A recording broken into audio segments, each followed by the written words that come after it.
Okay. Let's continue. Individual taxation, ano naman tayo? Taxation, individual tayo. Ito ang isa sa mga pinakaimportanteng kailangan mong aralin. No? Not only in preparation for the board exam, but also in practice. No? Kasi a lot of the first clients that you'll be able to get are, small, micro and small taxpayers. And a lot of these are individual taxpayers. So, dapat alam mo to. Okay, and a lot of people will be asking you questions kasi pag accountant ka, syempre, magaling ka eh. Ngayon, anong meron sa individual taxation? Classification, tatlo. Yung RC, NRC, RA, NRA engaged. Pwede maging empleyado yung mga yan. Pag empleyado, yung income nila, compensation, anong tawag dyan? Graduated lang tayo. Pwede rin sila magnegosyo. Anong tawag doon? Self-employed. Diba? Ito yung mga independent contractor, ito yung mga professional, etc. Okay, so kapag 8%, kapag self-employed ka, pwede kang mag 8%. Pag nag 8% ka, wala ka ng percentage tax na babayaran. Or pwede ka ring mag-graduated. Pag nag-graduated ka, may 3%.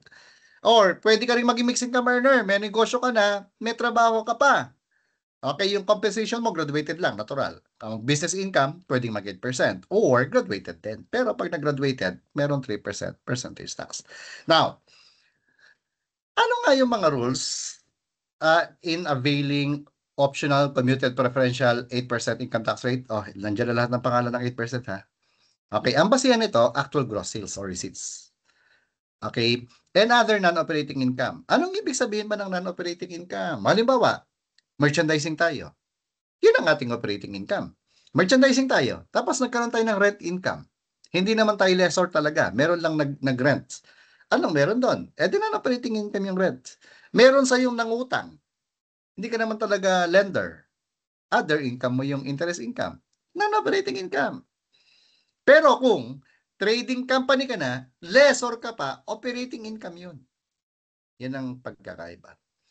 Okay, so ang basihan yan, gross sales and other non-operating income. No direct costs. Ibig sabihin, wala itong cost of sales or cost of service na pwedeng ibawas.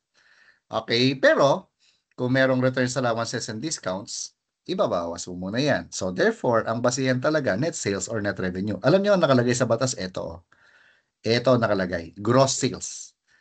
Pero kung titignan mo yung return, tinanggal ang returns allowances and discounts. So net sales at saka siya or net revenue.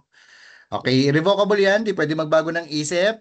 Okay, tapos ang pag nag 8% ka, di mo na gagamitin graduated at saka hindi ka na rin magbabayad ng percentage tax. Bakit? Nandiyan na yung income tax mo at saka percentage. Pag hindi mo pinili, natural, graduated ka at administrative feasibility pag nag 8% ka, di na kailangan ng audited FS. Pero kailangan mo pa rin mag-keep ng books at saka dapat mag-issue ka ng invoice. Dito tayo, qualification. Sino ba pwedeng gumamit ng 8%? May negosyo. Yung may negosyo, self-employed mixed income. Merong business income yan. Kailangan hindi lumampas ng 3 million. Sir, bakit? Kasi pag lumampas ng 3 million, VAT ka na. Kung VAT ka na, 12% yun eh. Kailangan naman payagan kang gumamit ng 3%, 8%, lugi ka agad gobyerno.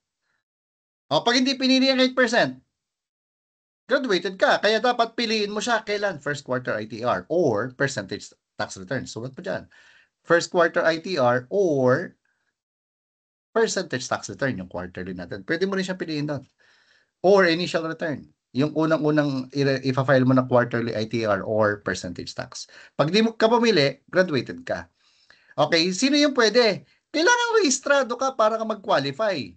At saka yun nga, subject ka sa under section 116. Sino yung section 116? Ito yung 3 million, hindi nag-VAT kasi hindi naman siya lumampas ng 3 million. So, non-VAT siya. So, percentage tax siya, 3%. Yan yun. Anong ibig sabihin dito, sir? Or, exempt from VAT or percentage tax. Example, nagtitinda ka ng bigas. VAT exempt ba yan? Oo. Percentage tax exempt ba yan? Oo. So, ngayon, kung gusto mo mag 8%, pwede. Yan yun. Okay, ngayon, kailan ka madi-disqualify? Sino yung hindi pwedeng gumamit? Pag empleyado ka, hindi ka pwedeng mag 8%. Bakit? Wala ka negosyo. Pag nag-VAT ka na, eto, nag-VAT ka na, o kaya lumampas ka na 3 million, hindi ka na rin pwede. Bakit? 12% ka na eh. Ano ka, hello? Papayagan ka mag 8%?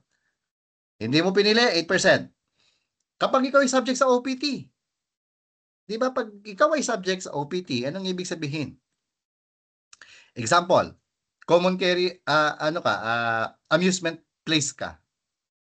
Kabaret, beer club, nightclub. 18% yun eh. Alam ka naman payagan ka mag 8%.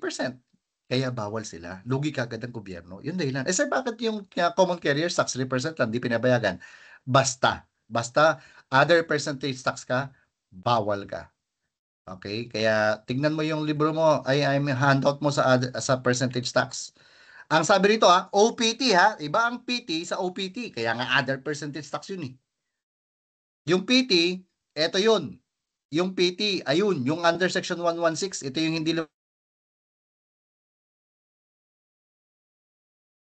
OPT. Example niyan, common carriers tax, gross receipts tax, insurance tax, stock transaction tax, amusement tax. Yan lahat ang mga OPT. Pag partner ka ng GPP, bawal. Eh bakit? Kasi kapag partner ka ng GPP, gross income ang gross sales. Kapag exempt ka, bawal ka mag 8%. Natural, bakit? Exempt ka pag nag 8% ka, magta-tax ka. Pag nag-OSD ka, bawal. Bakit? Kapag individual ka kasi, nag-OSD ka, ang basis ng OSD, gross sales or net sales.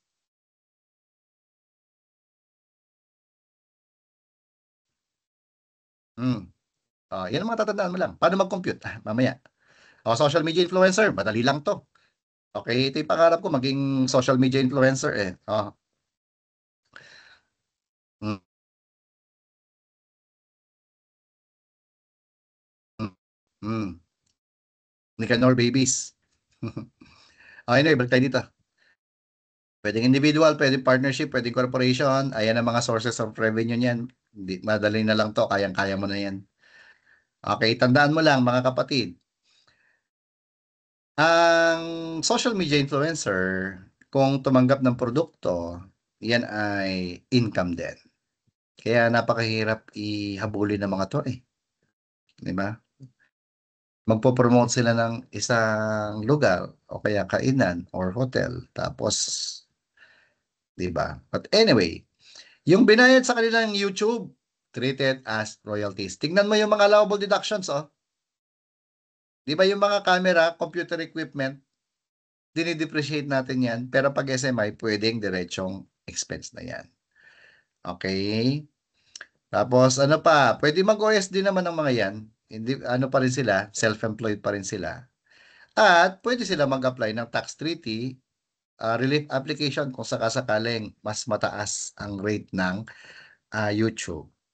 Okay? Estates and trusts. Hindi masyadong paborito sa board exam to, pero malay nyo, meron ng itanong dito.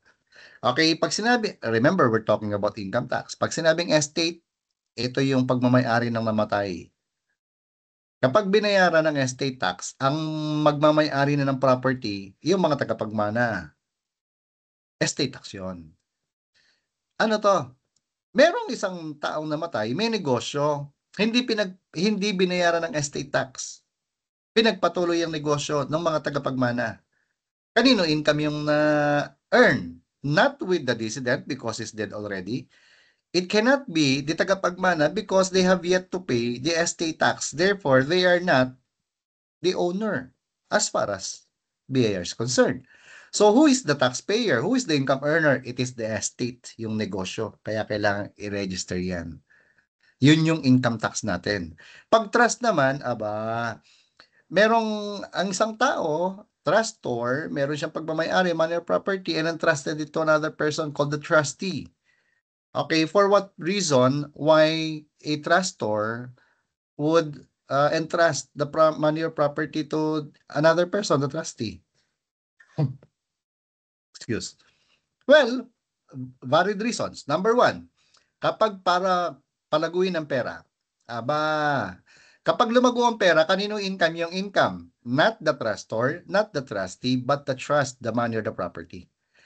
Okay? Pero kung halimbawa naman, pinaalagaan lang ang property sa'yo kasi mag-a-abroad. O, ikaw muna yung gumamit ng sasakyan ko kasi pupunta ako sa ibang bansa baka masira. So, ano yun?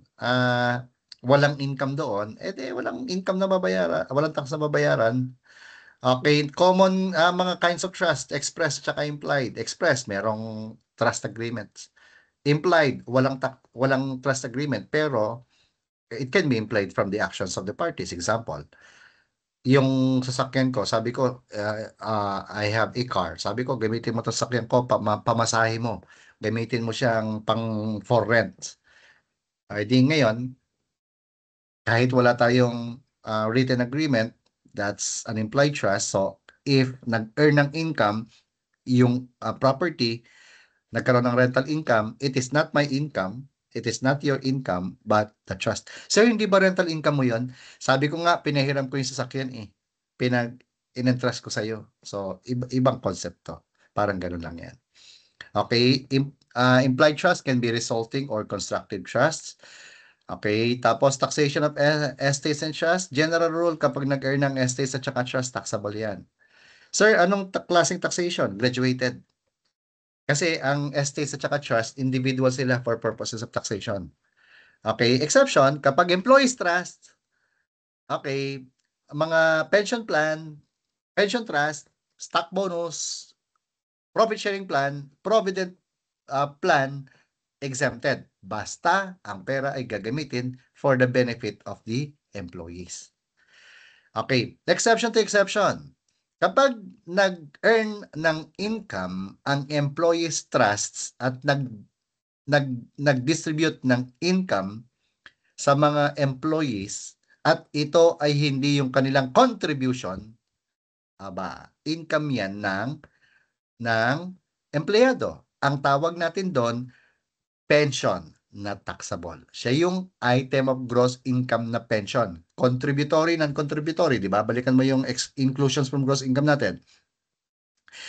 Kapag contributory, nagko-contribute ang mga empleyado. Kapag non-contributory, hindi. Employer lang ang naguhulog. O, doon tayo sa contributory. Naguhulog ako, employer. Naguhulog ka, empleyado. Tapos, ang hulog mo, 10,000. Kumita yung trust natin. Tapos, binigyan kita ng 20,000. Ang sabi ko, ito yung 20,000. Sir, ano po itong 20,000? Ito yung, binalik ko yung 10,000 mo na contribution. Tapos, meron ka pang extra na 10,000.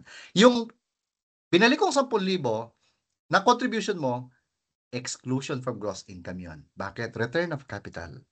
Pero yung sumobra, taxable pension yan. Yun yung inclusions from gross income. Yun yung taxable. Ito yung taxable na yan. Kasi nga, tumanggap ang distributee more than the amount it contributed. Okay? So,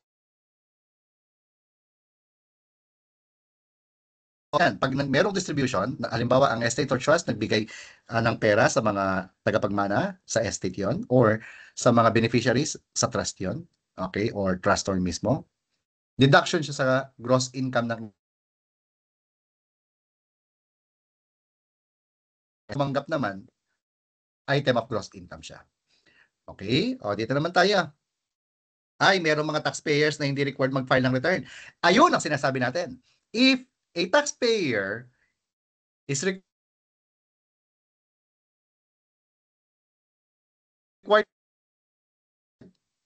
a taxpayer is only exempted from filing if there's an express provision.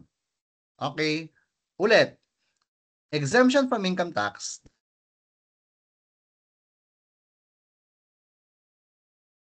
provision na nagsabing exempted ka sa filing ng return para ka ma-exempt. Tulad nito, of me. Sino yung mga exempted? Yung mga hindi required mag-file. OCW. Under UPT yan. Kapag ang income mo subjected sa final tax lang, yan lang yung income mo, ha? Halimbawa, ang pera mo, nag-deposito ka sa bangko, nag-earn ka ng interest income, kinaltasan ng final tax. Nag-invest ka sa mga corporations, nag-declare ng dividends, kinaltasan ka ng final tax. You don't have any other source of income. Yun lang. Ay, pwede hindi ka na lang mag-file ng return. Bakit? If subject na sa final tax yung income mo minimum wage earner ka lang. I'm not saying that it's masama yung maging minimum wage earner. Sabi ko lang, ibig sabihin, if you're minimum wage earner, exempted ka naman sa income tax, kaya you are not required to file a return. O yung income mo, hindi ka nga minimum wage earner, pero hindi ka naman lumampas sa 250,000. Ay, huwag ka na magpagod kahit hindi ka naman mag-file. Parang ganun yan. Ito naman, yung mga substituted filer.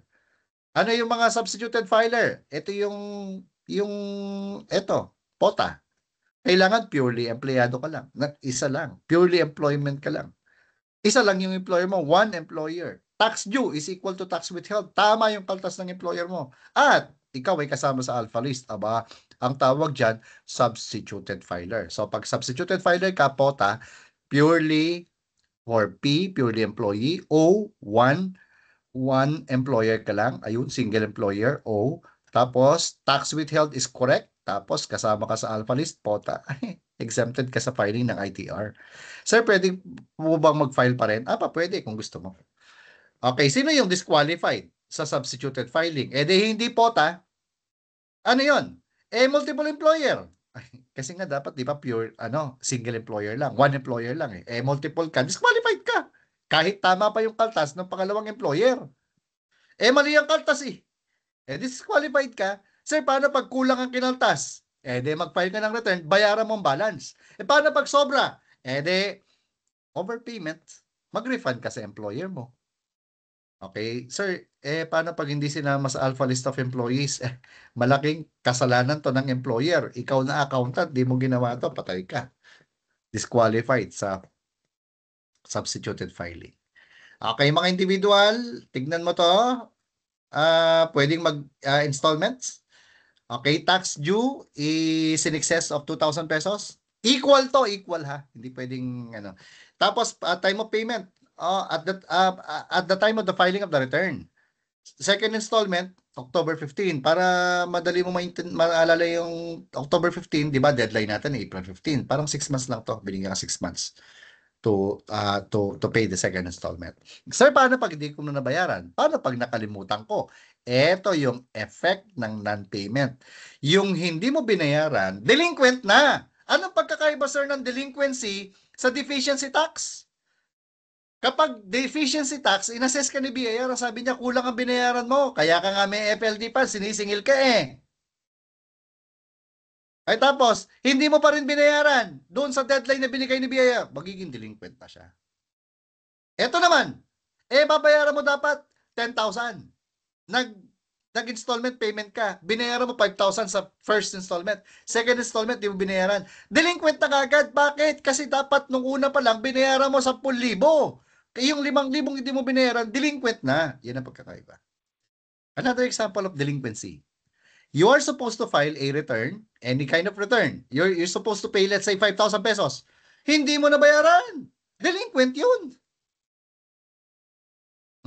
Other matters, filing tayo ha. Yung mag-asawa, joint filing yan as a rule. Exception, pwede namang separate filing kung hindi practical. Okay? Pag hindi malaman kung kanino yung income, equal shall be divided equally between the spouses.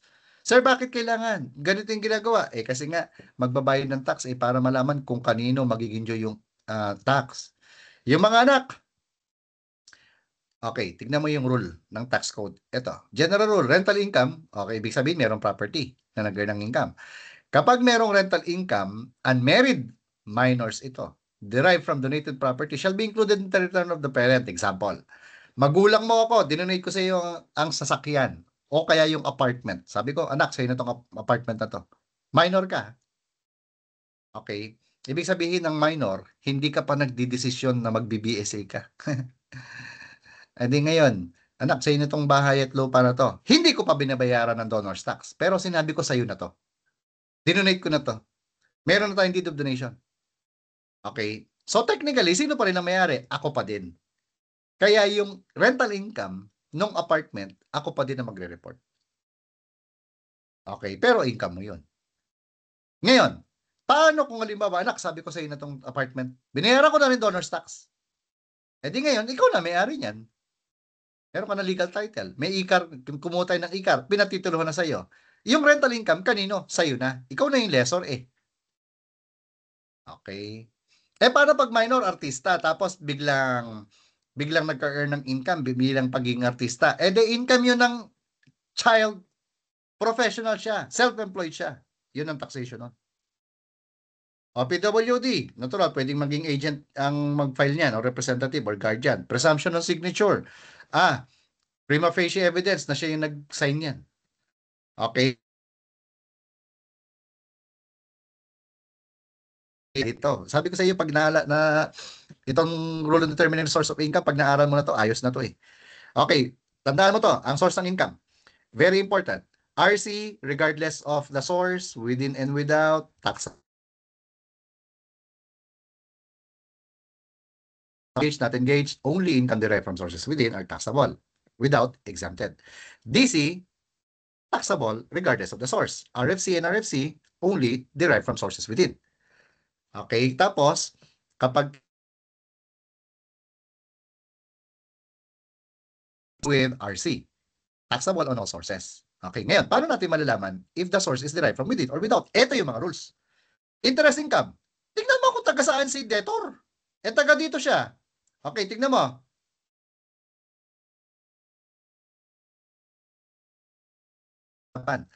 Ito yung key para mas maintindihan ng mga pinag-usapan natin dito. You imagine you are the taxpayer. O, interest income to. Sino ka? Di natural ikaw yung lender, ikaw nagpautang, ikaw yung creditor.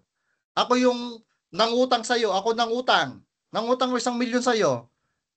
Ano yung interest income mo? Anong source niyan? Di alamin mo taga saan ako. Pilipinas ako. Ay, taga Pilipinas ang nangutang. Ano source ng income mo? Within. Kung within yan, ano yung klaseng tax niyan? Taxable yun eh. Anong klaseng tax? Aba, kung ako ay bangko, final tax yun.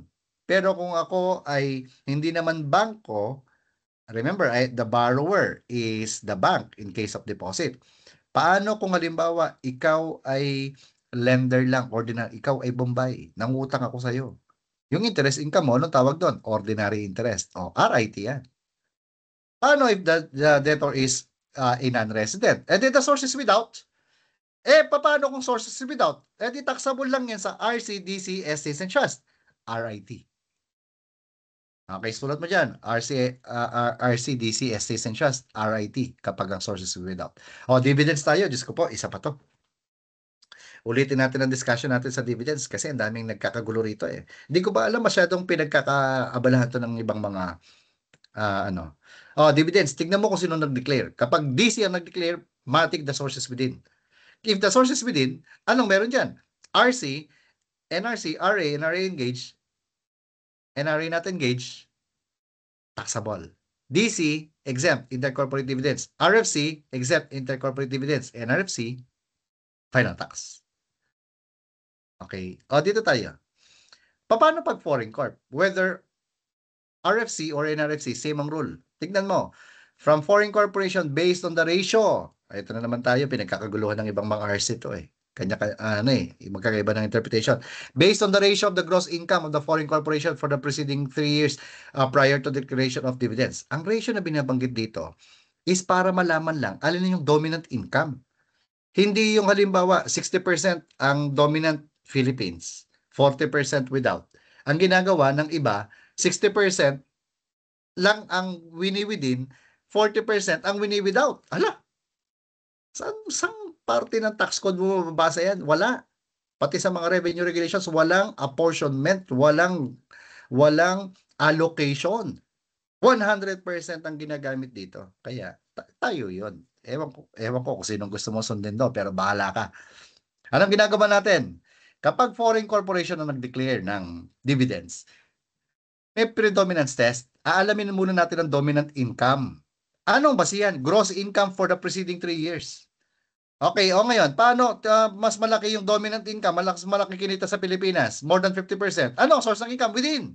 Paano pag without ang mas malaki? Di without. Kung within yan, taxable on some taxpayers. Tapos, kung without yan, ang taxable lang, RCDC, SS, and trusts. Meron tayong illustration nito. Income from services. Kung saan ni-render. Kaya pala. Yung mga empleyado rito, yung mga merong mga nagpa-practice ng profession dito. Ang sources derived from within kasi dito pala nila nag-render ng service. Kaya pala yung mga NRFC. Yung mga NRC. Kaya pala exempted yung taxation nila dito kasi the services are rendered without. Kita mo yan. O, rental. O, titignan mo location ng property. Within. If property is located within, regular income tax yan. If without, edi the source is derived from without. Taxable lang yan sa RC, DC, estates, and trusts. RIT. Royalties. Kung saan ginagamit yan. Royalty, ginamit sa Pilipinas. Anong source niyan? Within. Taxable. Taxable. Anong klase taxation yan? Kung active ang royalty, regular income tax. Kapag passive, final tax yan. Oh, kapag ang royalty is used without, anong source niyan? Without. Taxable only, RCDC, SS, and just, RIT. Oh, ganun sale of real property. Location, tignan mo din. Oh, kapag ang property located within, di ba CGT tayo or CWT, depende kung capital asset or ordinary asset. Oh, kung without yan, RIT. Kung RC, DC, estates, and trusts, because they are only taxable, the taxpayer is taxable on all sources derived from without. Sir, paano pag may binayaran na capital gains tax sa ibang bansa? Eh di tax credit, subject to limitation. Okay, ng sale of personal property. Place of sale ang general rule. Dito na benta sa Pilipinas, sources within. RIT, engage yan. Eh ito, sold without. Eh di exempted kung sa ibang taxpayer, pero kung RCDC, SS, and trust yan ay nagkaroon ng sale of personal property outside, taxable. RIT, kung RCDC, SS, and trust. Okay, tapos ayan, exception yung producer, manufacturer. Okay, yung producer, ito yung mga produce, tsaka meron pa, lobanos, mustasa, singkamas, kamatis, bawang at luya, tsaka mga prutas, gulay, mga produce yan, bigas. Yan yung mga produce na yan na partly within and partly without. Partly within, sold within yan, sold within, imported. Sold without, exported. Yan ang ibig sabihin yan. O, kapag shares of stocks naman, tignan ang nag-issue, domestic corporation. Ito yung non-unlisted. Aba, di ba capital gains tax yan? Yan yun. Eh, paano pag ang object of sale is a foreign shares? Aba, RIT yan kung RCDC, SC, siya.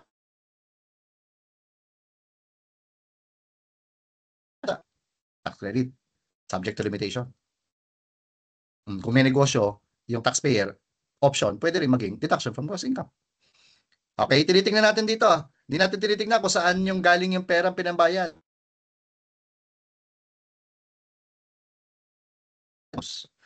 Okay, ang list is not exclusive. Pwedeng activity kung saan mo kinita. O, yung cross-border services. Ito yung mga cross-border services.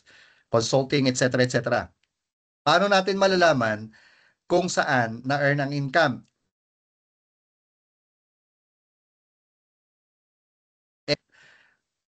If a service has been rendered by a non-resident, let's say NRFC, sa ibang bansa niya na-render service, pero ang domestic entity, meron siyang ginawang bagay dito that is integral to the overall transaction or very essential without which hindi magagawa ng isang NRFC service, then the source is derived from within. Yan ang ibig sabihin ng case ng ACES Philippine Cellular versus Commissioner of Internal Revenue. Okay, dito naman tayo, summary of treatment. Paulit-ulit na lang tayo dito. Alam nyo, yung iba masyado nagpapanik dito eh.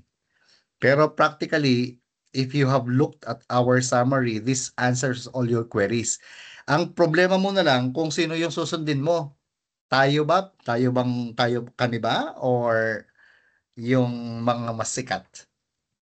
Abala ka. Pero we will not put, remember, kami naman dito, may pagmamalaki lang namin, yung mga tinuturo namin dito, hindi lang namin inaral. Nasa practice. Okay, so anyway, tignan mo kung sino nag-declare. Halimbawa, domestic corporation nag-declare ng dividends. Ang tumanggap, individual. Ito yung kinakabisado mo eh. Sinasubject natin sa final tax yan kung RC and RCRA. 10%, NRA engaged, 20%, NRA not engaged, 25%, or pwede maging lower yan, mag-apply ng TTRA, Tax Treaty Relief Application. Kapag ang tumanggap, DC, anong meron? Intercorporate dividends, RFC, intercorporate dividends. Kapag NRFC, 25%, or 15% yan kung merong tax deemed paid rule or tax pairing rule, di ba? Or it can be lowered. Apply yung treaty rate through tax treaty relief application. Di ba? Yung TTRA. Saan? ITAD, International Tax Affairs Division. Sulat mo na kagad yan. Kasi nasa bandang huli ng handout mo yun eh. Oh, kapag foreign corp, anong sabi natin kapag foreign corp? Tignan muna ang dominant income for the past 3 years. Aalamin natin anong dominant income. O, tignan mo yung number 1. Nung in-average natin, yung gross income for the past 3 years, mas malaki ang kinita sa Pilipinas. Anong dominant income? Philippines. Anong source ng income? Within. Ilang percent? 100%? Tayo. Okay, so halimbawa, 1 million dineclare ng foreign corporation, RFC yung dividends. Okay? For the past 3 years, 60% ang kinita sa Pilipinas. Dominant income is Philippines. Anong source ng income? Within. 100% tayo.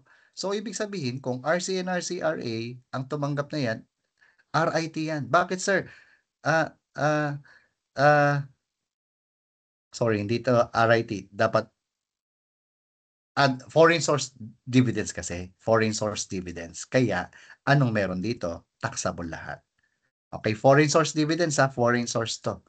Ngayon, pag NRA natin gauge naman, final tax, 25% or treaty rate. Kapag ang tumanggap ay DC, eto, tignan mo, intercorporate dividends yan. Kasi kanina, eto, yung number 1, eto, DC to another DC yan.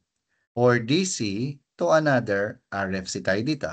So dito, RFC to ADC, parang intercorporate dividend. Sir, bakit RIT tayo dito? Kasi the source is foreign source dividends ito. So therefore, since kinita yan within regular income tax na yan. Pero kapag ang kumita, ito ay NRFC, subject yan sa final tax. Sir, bakit final tax galing sa resident foreign? Kasi nga dominant income is within. Okay, hindi natin i-ratio ha. Halimbawa, yung dividends 1 million, dominant income Philippines 60%. Hindi natin sini-60 yung within, 40% without. Kasi walang ganon. Okay, paano pag ang dominant income is without? Aba, kung RC, RIT yan. Foreign source dividends yon. So source is without. Ito naman, exempt lahat. Bakit? The source is derived from without, therefore, exempted sa NRC, RA, kasi taxable ito only on income derived from sources within. Same with DC. Ayan o, RIT to kasi foreign source dividends, taxable, di ba? RC, DC, estates and trusts. Pero, pwedeng ma-exempt yan kapag domestic corporation kung merong AUO. Ano nga yung AUO? Dapat actually received ang dividends. Dapat utilized ang dividends in the Philippines. Pangatlo, ownership requirement 2 years and 20%. Holding period 2 years. Okay? Pero dito exempt. Bakit sir exempt? Kasi nag-declare RFC dominant income without, so therefore the source is derived from without. Ang tumanggap RFC and RFC taxable only on income derived from sources within, exempted. Okay? Dito, practically, same lang din ang rule. Parehas lang. There's no difference between RFC and NRFC because the law did not distinguish. So, we will not distinguish. Kaya meron tayong ganito, asterisk, kasi dito, eto, nakalagay talaga sa RMC yan ng BIR. Meron silang example. Dito, well, walang example. So, practically, we just applied what is clear as far as we're concerned. Okay? Withholding tax system tayo. Anong meron? Ang payor ang magkakaltas, the withholding agent. Ang kinaltas is trust fund on the part of the government, kaya hindi pwedeng gamitin ng pera. Okay, ang kinaltas pwedeng creditable or final tax, depende sa income. Source of third party, sino ang hindi magde-declare. Kapag hindi nagkaltas, ang withholding agent, siya yung magbabayad, may penalty. Okay, ito yung medyo nakakalungkot. Sa ngayon, no? you need to memorize still the pick pa, brothers and sisters, I had an opportunity to, again, no, not sure if I've discussed this with you, to to converse with members of the BOA. Ang sabi ko sa kanila, ba't hindi pa ibigay yung final tax rates? Kasi sa tunay na buhay, yung return, kung magkano yung rate, sabi nila they will consider it, pero until there's no pronouncement, you have to memorize. Okay? Kahit nung kami nag-aaral pa, nung ako nag-aaral pa, kinakabisado pa rin namin yan. Sabi ko nga, bakit parang ganon? Kasi sa tunay na buhay, mas marami ang EWT at saka WTC kesa final tax. Biruin mo, dividends, kailangan magbabayad ng final tax. Kapag may declaration lang. Interest mo bank deposit, kung bangko ka lang, yun lang problema mo. Royalty, kung meron ka lang royalty, kung wala ka nun, di wala. Kaya mas marami pa rin ang EWT at saka WTC, almost everyday yan. Tapos ito pa rin, papakabisado pa sa atin. Diba? But anyway, kabisadoin mo muna yan. Yung EWT at WTC, well, according to the syllabus, ibibigay yan. Okay, so gusto mong balikan ng computation, balikan mo lang. Now, bakit natin nilalagay ang common income payments dito? Kasi mga kapatid, kung nagtatrabaho ka na, madali na sa ito. Pero kung hindi pa, more or less you have to familiarize. Why? Sabi kasi ng BOA, they will provide the EWT rates. Pero did you know that they have yet to provide EWT rates in the board exam? In fact, there are questions about EWT. Kaya yung mga common income payments lang ang pinapakabisado natin sa iyo. Bakit? Kasi marami to. Okay, tingnan natin to. Professional fee. Individual, yung babayaran mo. Withholding agent ka dito So isipin mo, ikaw yung withholding agent. Babayaran mo ko ng professional fee ko. Anong rate ang gagamitin mo sa akin? 5%. Kung hindi naman ako lampas ng 3 million ang gross income ko, ang income ko. Tapos nagsabit ako sa iyo ng sworn declaration. Paano pag halimbawa, ang gross income ko lampas ng 3 million? O kaya VAT registered ako kahit hindi lampas ng 3 million? O kaya di ako nagbigay ng sworn declaration? Anong rate ang gagamitin mo? 10%. Yan ang ibig sabihin nun. Paano pag non-individual? Halimbawa, ay may consultancy, office, corporation ako or partnership. Babayaran mo ko ng professional management consultancy fees. Anong gagamitin mo? Either 10% or 15%. Ang threshold, 15%. 720,000, sorry. Okay? So, ayun, dapat, para maging 10%, 720, hindi lalampas yan. Okay, tapos dapat may sworn declaration. Kapag walang sworn declaration, matik, yung higher rate ang gagamitin. Okay, ito common. Kapag top withholding agent, Diyos ko po. Kapag large taxpayer ka, diyan ka nagtrabaho, Diyos ko po. Kapag gobyerno ka, diyan ka nagtrabaho, Diyos ko po. Kapag ikaw ay nagtrabaho sa joint venture or consortiums, Diyos ko po. Bakit? Lahat ng bibilin mong goods, kakaltasan mo ng 1% kung goods yan. Service, 2%. Exception, kapag 10,000 or below, single purchase, non-regular supplier, exempted sa withholding. Pero general rule may withholding. Kapag partner ng GPP, ang kaltas, 10% kung hindi lalampas ng 720 yung gross income. Okay, kung lampas naman, 15%. Ito yung tinanong sa board exam na nakaraan. Yan yung kay Pippen and Jordan. Nag-submit, halimbawa si Pippen, ng sworn declaration na hindi lalampas ng 720,000 ang kanyang income. Pero, magkano natanggap niya? 1 million. Di anong rate dapat ang gagamitin ng GPP sa pag-withhold ng share sa income ni Pippen? 15% dapat. Yan yun. Okay, mga contractors 2% lang, directors fee, tingnan mo oy. Kapag hindi empleyado yung members of the BOD, nag-meeting sila, BOD, binibigyan ng director's fee, 10 or 15%, threshold 720,000. Rental, in excess of 10%, in excess of 10,000, 5%. Okay, o yung iba, tignan mo na lang to, beneficiaries 15%, commission 10%. Ay, ito bago to. Last 2023, yung withholding sa e-marketplace sa mga merchants is ito. Ang ginagamit natin 1/2 of 1%. Tama naman talaga yan.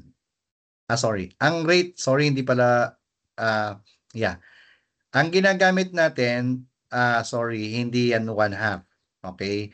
Ang ginagamit natin, 1% ang ginagamit natin.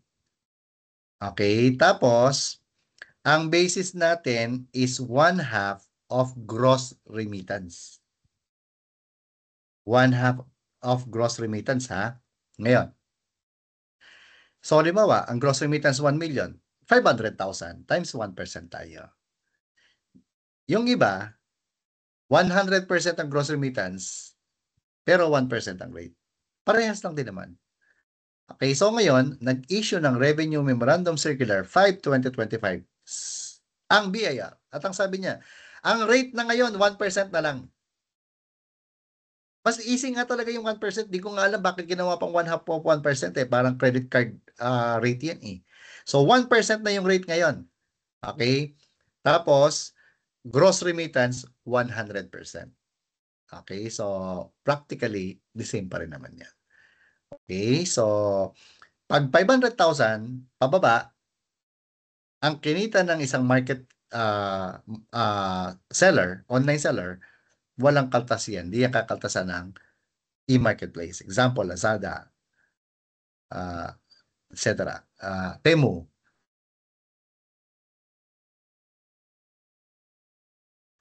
ano nga yung isa pa? Shopee. Ayan.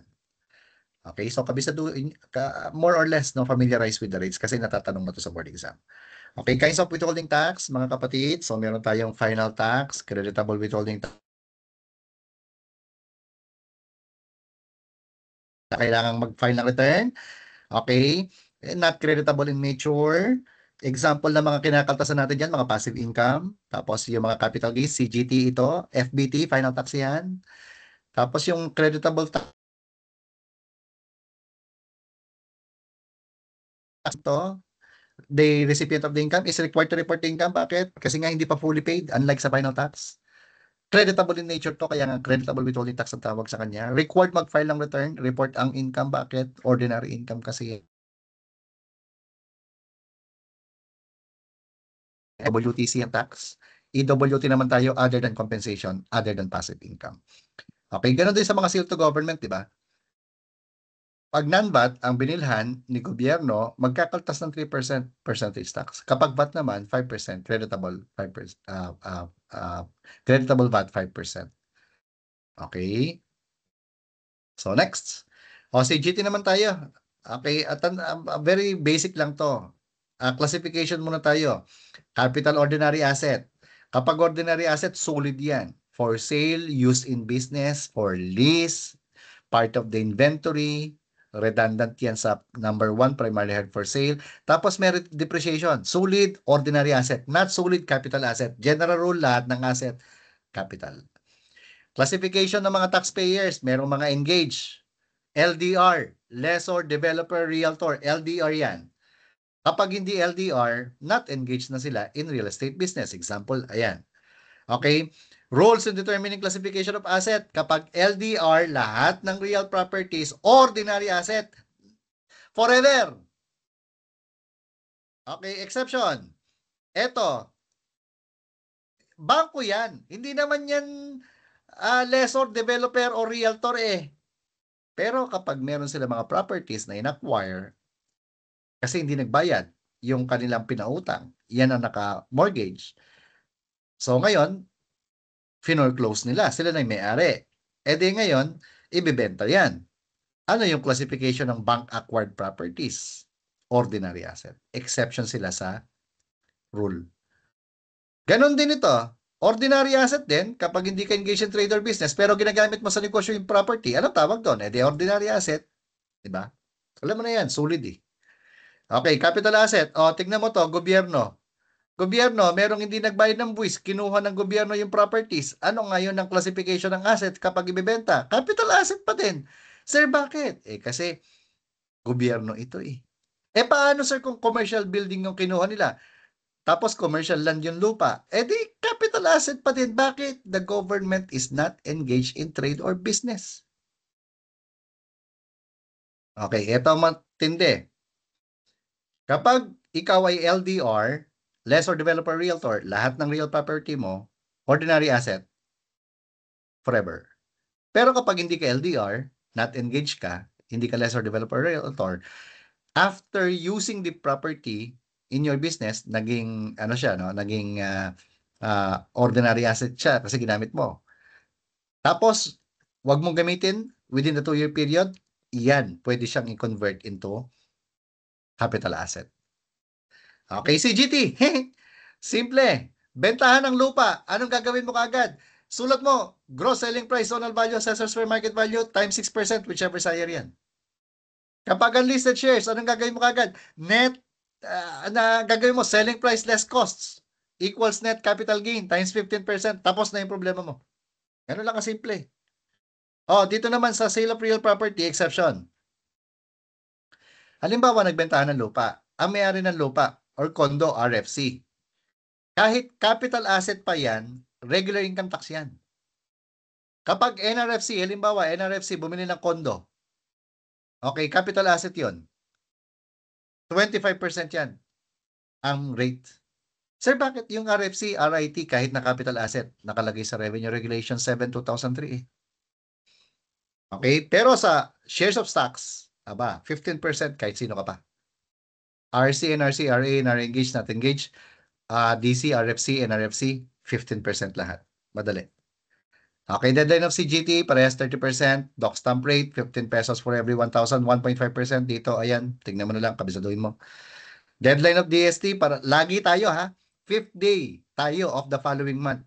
Di tayo nagbabago dito. Filing of return ng CGT, 1706 at saka 1707, kahit saan. Any RDO, AAB, or TSP.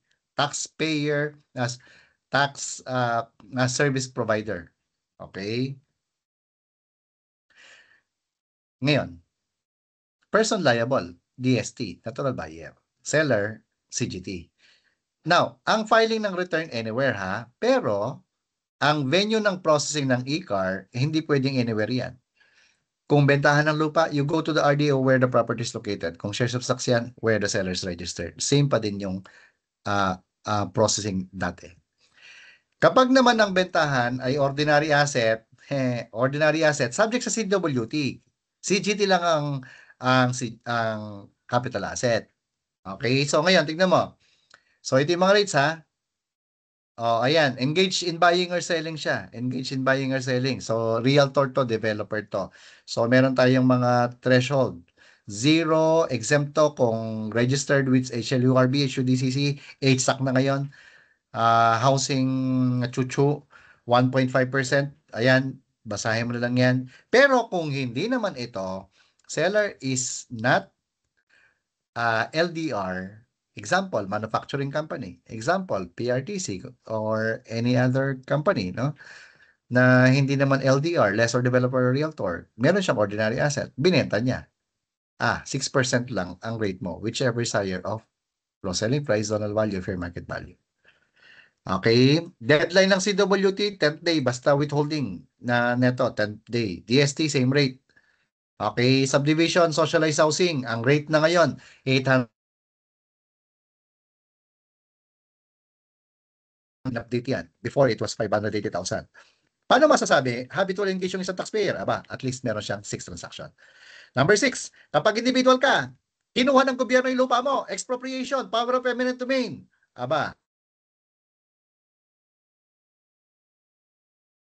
Tax, pwedeng RIT, pwedeng CGT. Pero DST, based on actual consideration. Sale of principal residence, exempt yan sa CGT.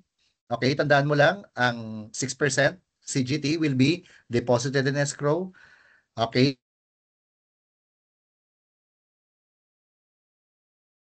You utilize the money for the purchase of new principal residence. Remember, 18 there you have 18 months to comply. Once every 10 years lang yung exemption. Tapos itong formula, kailangan mo lang kabisaduhin. Actually, ito lang yan, madali lang to.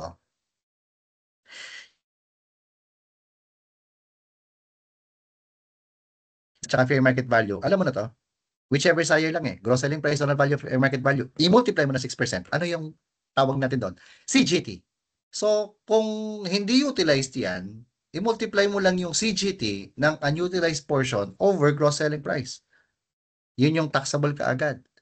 Pero kung exempt ang tinatanong, how much is the exempt? Utilize ang itaas mo dito. Magiging utilize over gross selling price of all. Okay, exempt sa CGT, alin? Yung mga dealers ng securities. Dealers ng securities, exempt sa CGT. Bakit? RIT. Exempt din yung pangalawa. Bakit? Exempt sa, merong income tax holiday yan eh. O, tax-free exchange to, kaya exempted. Dito naman, principal residence yan eh. O, dito naman, government ang may-ari niyan eh. Alam ka namang i-tax yan. Gratuitous in nature eh. Sulat mo dito. Ano ba yan? Donation to eh. Kaya exempt sa CGT pag gratuitous transfer. Meron ako nakita yung iba ha. Gratuitous transfer, CGT nila. Naku po, parang ano yata yon. Wala yan. Kapag CARP, exempted din. Bakit ba tayo nagpa-file ng return? Para tayo makakuha ng e-car. What is e-car? Electronic Certificate Authorizing Registration. Tax clearance yan. Expiration yan, dating 5 years. Ngayon, nawala na yung validity period. Ito. Tax-free exchange. Ito yung tatandaan mo. ECC4. ECC4. Paano mo masasabi na merong tax-free exchange? Paano mo masasabi na ano ba tong exchange na to? Corporation or can be individual? Corporation may shares of stocks. Individual merong lupa. Magpapalit. Individual, ipapasok yung lupa niya sa corporation, kapalit shares of stocks. Kailan magiging tax-free exchange? Eto, ECC4. Dapat munang merong exchange muna. Nagpalitan ng lupa. Nag-issue ng shares of stocks si company, yung lupa binigay kay corporation. Dapat transferee si corporation ang tatanggap ng lupa, corporation. Natural, siya yung mag-issue ng shares of stocks eh. Dapat yung papasok, yung investor, dapat meron silang control. So pwedeng isa lang yan or apat sila maximum. Kasi pag 5 na, hindi na pwede, public na yon. Okay? So, tapos, ayun, meron dapat exchange, dapat transparency corporation, dapat merong control yung mga magbibigay ng lupa, at least 4 sila. Ay, not exceeding 4.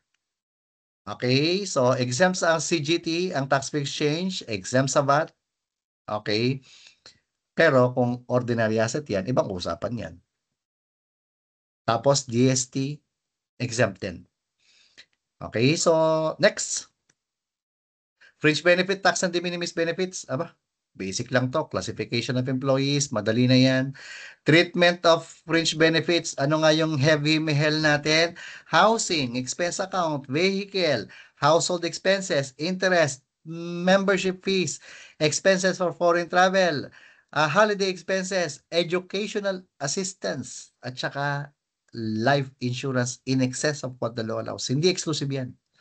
Sa example niyan, ako yung employer, ikaw yung manager, binigyan kitang kotse. Motor vehicle yan. Binili kita ng gulong. Nasa listahan ba yung gulong? Wala. Ay di, fringe benefit yan. Binili kita ng laptop. Nasa listahan ba yung laptop? Wala. Fringe benefit yan. Okay? General rule, ang FBT subject sa ang fringe benefit subject sa FBT. Okay? Basta, managerial ang tumanggap. Exception. Kahit pa yan, manager ang tumanggap, pwedeng ma-exempt kung can ABCD, convenience, advantage, necessary, required by the Director of Trade. Okay. Balikan natin yung computer. Auditor kita. Nagtrabaho ka sa firm ko. Kailangan mo ba ng computer? Oo. Manager ka. Binigyan kita. FBT exempt. Exempt. Bakit? Necessary in trade eh. Binigyan kita ng computer. Panlaro mo. Pag-uwi ka.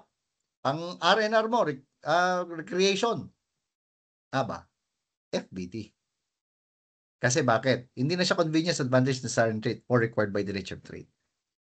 Okay? So, itong mga to, authorized under special law, okay? Yung benefits given to rank and file, withholding tax on compensation kasi yan. Tapos, kapag mga statutory contribution exempted, de minimis benefit exempted, bakit? Maliliit na bagay, relatively small value. Okay, so ito yung treatment natin ha. Kayang-kaya mo na to. Kapag fringe benefit binigay, compensation yan sa rank and file. WTC yan. Final tax yung fringe benefit tax. Okay, imposed on the gross of monetary value yung ito yan, no? Imposed on the gross of monetary value. Ayan yun, no? Kaya tinax o. Okay. Tapos, FBT is imposed regardless of whether kahit individual pala, pwede pala magkaroon ng FBT. Halimbawa, sole proprietor ako, bumili ako ng trading company ako, bumili ako ng Mercedes-Benz. FBT yan, boy. Paano kung halimbawa kayo nagbebenta ng mga tubig? Bumili ako ng motor pan-deliver. Exempted. Bakit? Convenience, advantage, necessary in trade. O, di ba? Sabi ko,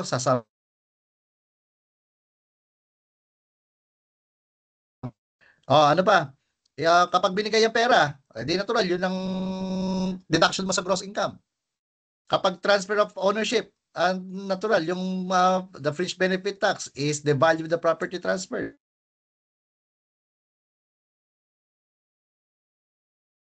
Depreciation tayo. Depreciation kapag ano yan.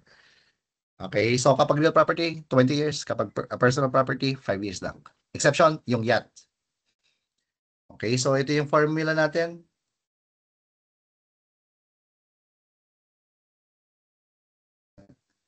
Ito na yan, sinamarize na natin. So tignan mo lang. Kapag lease or free use, 50%. Ayan o, lease or free use. Sila lang.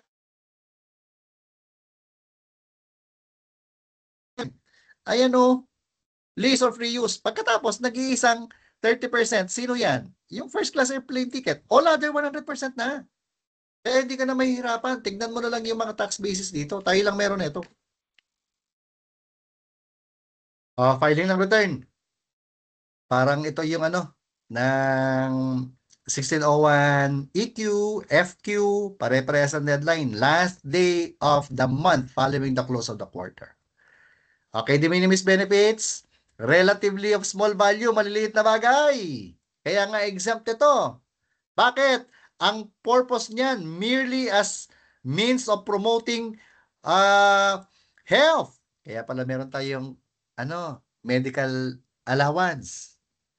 Goodwill. Kaya pala meron tayong Employee Achievement Award. Contentment, umabsent ka muna. Para ka mga for your mental health at maging efficient ka sa work. Leave credits. Hindi ka uma-absent para makontento ka, bayaran namin yung convert namin to money yung pera mo. Yan yun. Kapag exempt sa income tax, exempt sa lahat, withholding tax. Okay? Ang treatment ng de minimis benefits sa atin, same, regardless of position, whether rank and file or managerial. Okay? Yung sobra sa threshold, kargado natin yan sa other benefits. Other benefits, ha? Tapos, hindi mandatory itong mga to, ha? Baka mamaya, pagpasa mo, naghahanap ka sa bagong employer mo. Asan po yung pabigas nyo rito? Okay? Exclusive list ito. Kung wala sa listahan, hindi siya de minimis benefit. Example, rank and file ka, binili kita ng laptop, nasa listahan may de minimis benefit? Hindi. Binili kita ng mouse. Maliit na bagay. Nasa listahan? Wala. Ano yan? Withholding tax and compensation. Sir, bakit? Rank and file eh. Sir, paano kung halimbawa, managerial? Manager ka. Hindi ito de minimis. Other fringe benefit yan. FBT. Okay, tandaan mo, strictly, since this is an exemption, strictly construed against the taxpayer to. Ano punto natin dito? Yung ibang RC, halimbawa, uniform allowance, yung ibang RC ganito, private employee, merong vacation leave, merong sick leave. Yung sick leave, ano ang treatment natin? Taxable compensation tayo. Bakit? Exemption is strictly construed against the taxpayer. Ano ba yung de minimis benefit? VL lang. Ang SL, hindi siya de minimis. So kung hindi siya de minimis, di ba, ang pwede mong ipagkarga sa excess de minimis, and sa other benefit, yung excess de minimis. De minimis ba yung sick leave? Hindi. Hindi mo siya pwedeng ikarga sa other benefit. Bakit? Hindi kasi siya de minimis. Ang pwede mo lang ikarga sa other benefit na excess, yung mga de minimis. Yan tayo. Tapos, ano pa? Kapag sinabi ng rule, every month ang bigayan, para ma-exempt, dapat every month yan. Or quarterly or annual, depende sa period. Halimbawa, pabigas. Nagbigay ng 30,000, one time, big time, December. Sa atin, strictly speaking, 2,000 lang ang de minimis benefit, yung 28,000, excess na siya. Bakit? Kasi per month ang sabi ng batas eh. This is what happens in practice and this is what the BIR applies. Bakit? Yun talaga yung nasa rule, dapat monthly. Okay, so anyway, ayan ang ating de minimis benefit. Kailangan bang kabisaduhin to? Ay, oo. Kailangan mong kabisaduhin lahat yan. Okay, take note lang. Uniform clothing, 7,000 ha, beginning January 2025. Okay, tapos ano pa? Ito yung magandang balita, Employee Achievement Award. Okay, dati, para maging exempted, dapat tangible personal property lang. Bawal ang cash gift. Bawal ang gift certificate. Sorry, bawal ang cash, bawal ang gift certificate. Pag cash at saka gift certificate, taxable na yan. Pero ngayon, regardless of the mode, okay, or the award, no, whether cash, GC, or tangible, exempted. Okay, so ayan. Dito tayo, productivity incentives. Kapag collective bargaining agreement yan, 10,000 de minimis. Exceeding 10,000, hindi na siya de minimis. Other benefit na siya. Okay, dito naman tayo. Inclusions sa gross income natin. Ito yung income, definition na lang yan. Paano mo malalaman ng isang income ay income? Ito, realization tests. Okay, realization test. Anong ibig sabihin ng realization test? Na-realize mo yung income. Okay, anong ibig sabihin ng severance test? Kapag masisevere mo, you can separate the tubo from the capital, then the margin is the income. Dito naman may karapatan ka na dyan. Dito naman, tumaas ang net worth mo eh. Naalala niyo yung Beyo? Yung mas kumita siya, alimbawa, wala naman siyang source of income, pero ang net asset niya, nakapagpagawa ng bahay, nakapabili ng mga sasakyan. Okay, net worth method. Economic benefit test yan. Okay,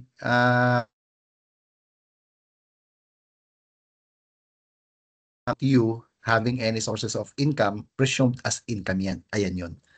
Okay, alam mo naman yung meaning ng taxable income. Ito yung ibig sabihin, shortcut. Okay, gross income less deductions yan. Kapag naman 8%, ito yung taxable income. Gross sales and non-operating income less 250,000 times 8% kagad. Okay, tapos dito naman, mixed income earner, tapos pinili 8%. Ang taxable income ng business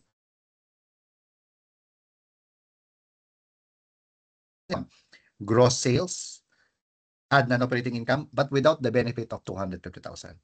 Okay, bakit may 250 rito? Hindi niya gagamitin yung graduated kaya may 250. Dito, ginamit yung graduated, nandiyan yung 200.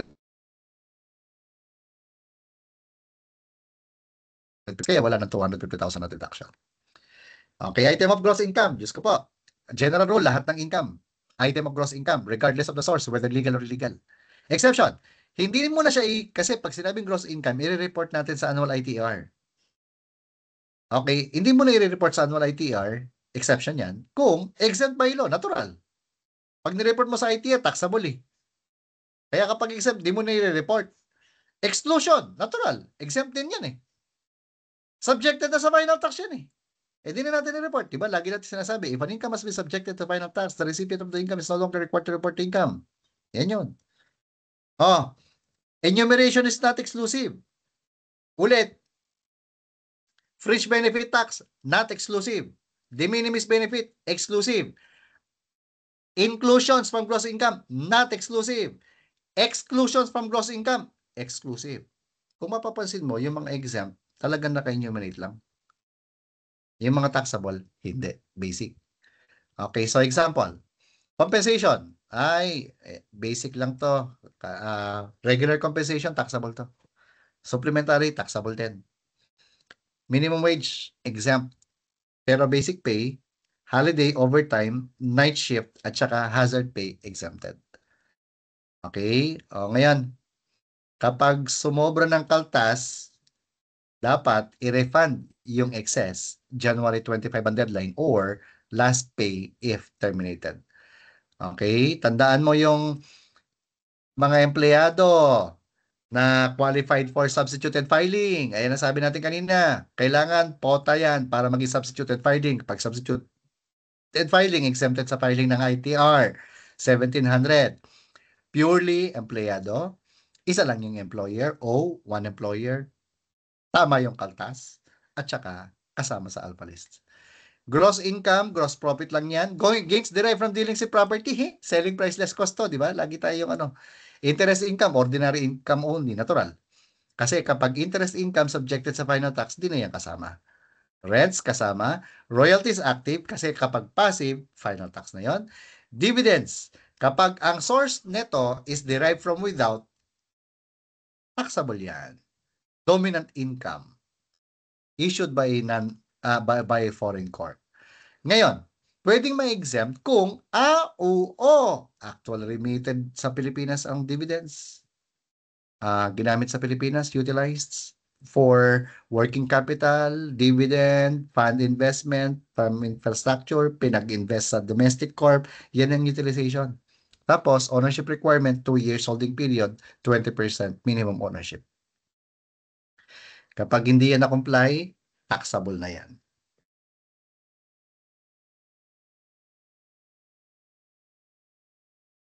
Annuities.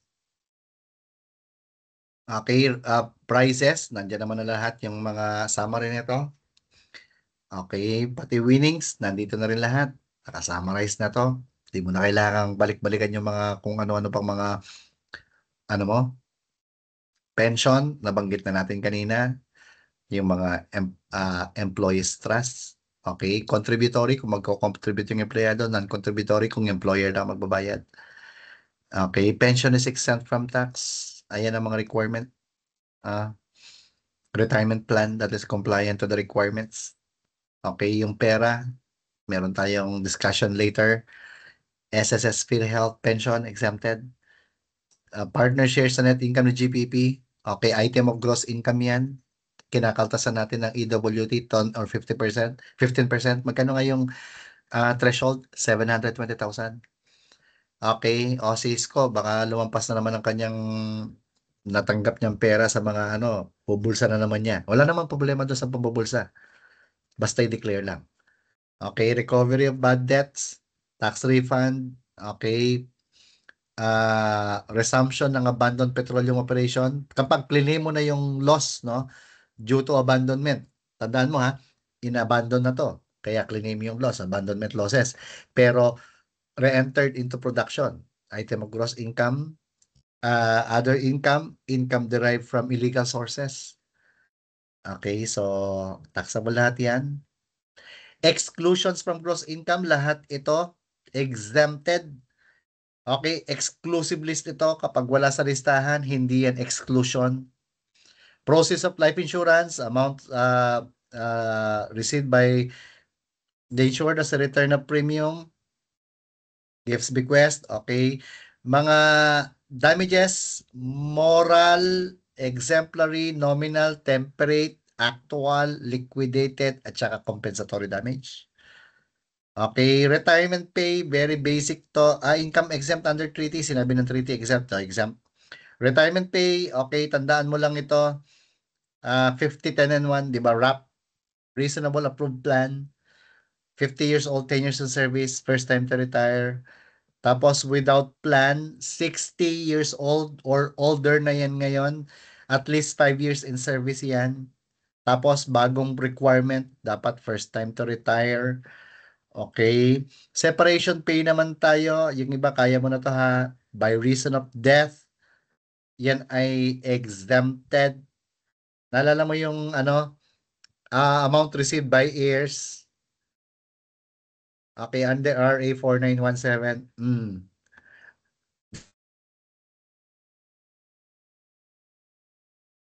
Serious sickness yan bilugan mo yung serious sickness. Kasi nasa tax code, sickness lang. Sabi ng Supreme Court, hindi yan ordinary sickness, dapat serious. Tapos, any cause beyond the control of employee, employee. Wala siyang, kaya siya natanggal kasi wala siyang magawa.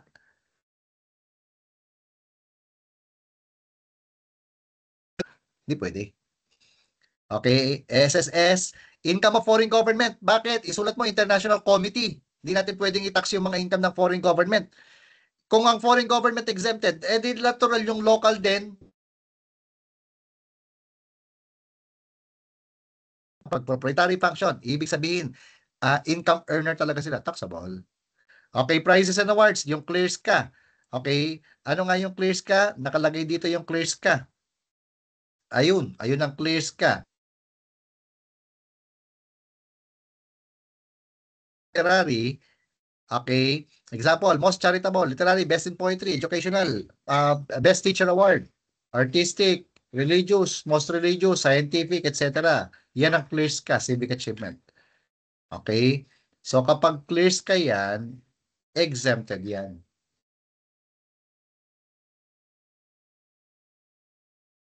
Okay, prizes and awards, sports competition exempted din. 30th month pay and other benefits. Ito tayo. Equivalent to 1 month to. Basic pay only Bayad dapat yan on or before December 24. Okay, tapos dito other benefits si Palilego.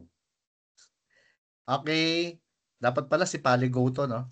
Di ba? Okay lang.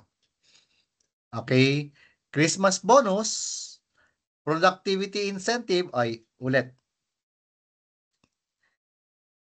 Christmas bonus to. Para hindi ka malito, kasabay yan ng 30th month pay. Kaya wag ka 30th month pay, kasama yung Christmas bonus.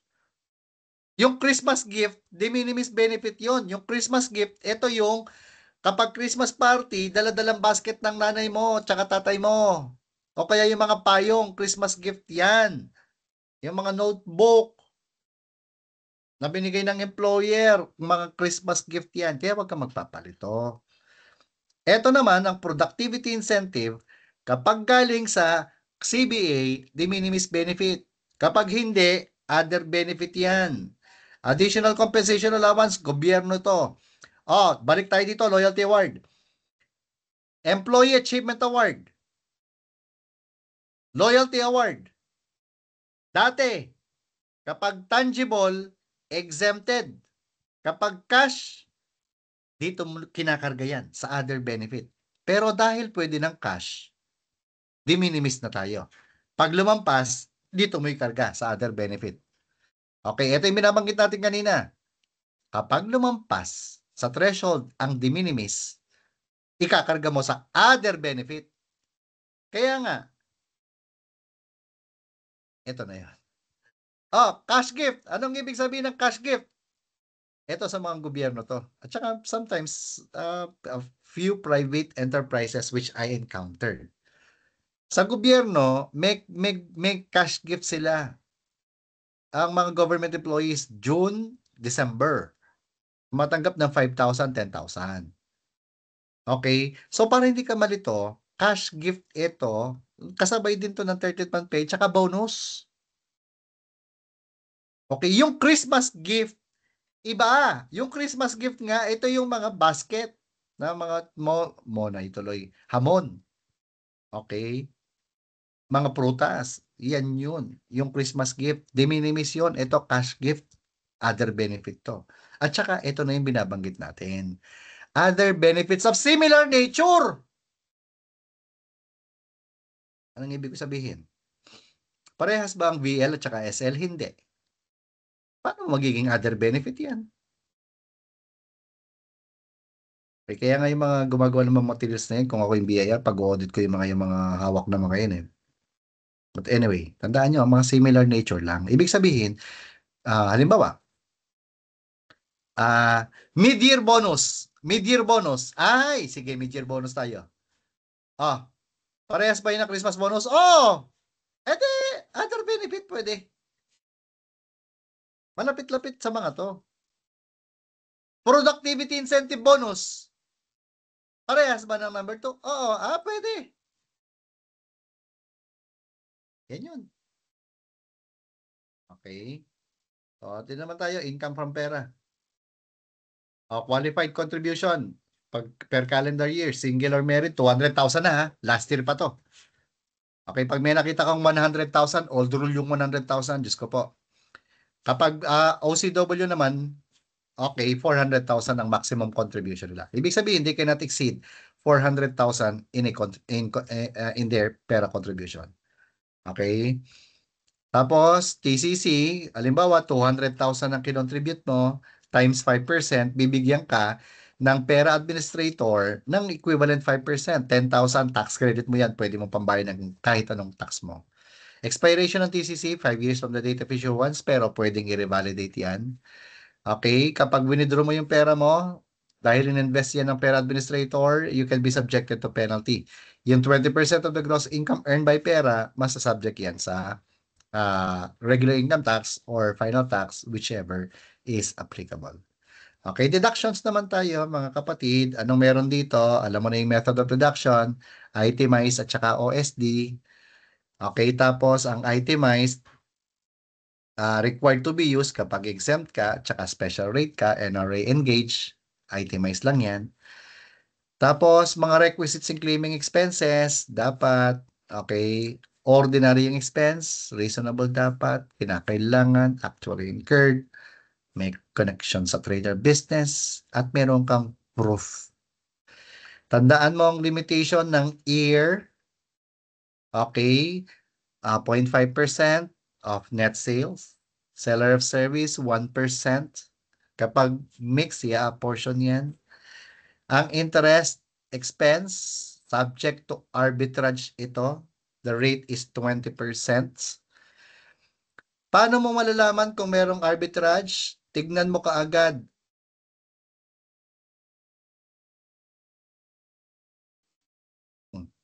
Kung 25% siya, may arbitrage. Ibig sabihin, merong less 20% of the interest income subject sa final tax. Ito yun, ito yung arbitrage. Okay? Pero kung 20% lang yung tax rate,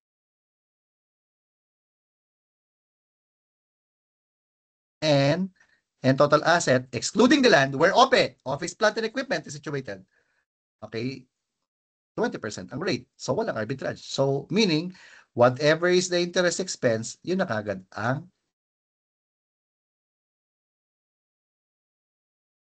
okay? Or, alternatively, kung individual or non-individual, tignan mo rito, okay? Kapag merong interest income subject sa final tax, may arbitrage. Pero kung merong interest income nga, walang arbitrage. Kung ano yung interest expense, yun na kagad ang tax due. Okay, so ayan. So interest income subject sa final tax ha, pero kung wala, wala yan. Okay, sir, paano, ano ang treatment nitong 25,000? Ayun, non-deductible item yan. So, reconciling item in computing book income versus tax income. Charitable contribution, tandaan mo, exempt at, merong full deduction kapag binigyan tatlo. Okay, government agency ito, tapos CHISI siya, ayan. Foreign institution or international organization, ayan, may example na tayo. PCNC accredited NGO, ayan, exempted yan. Exempted yan sa donor's tax, full deduction pa.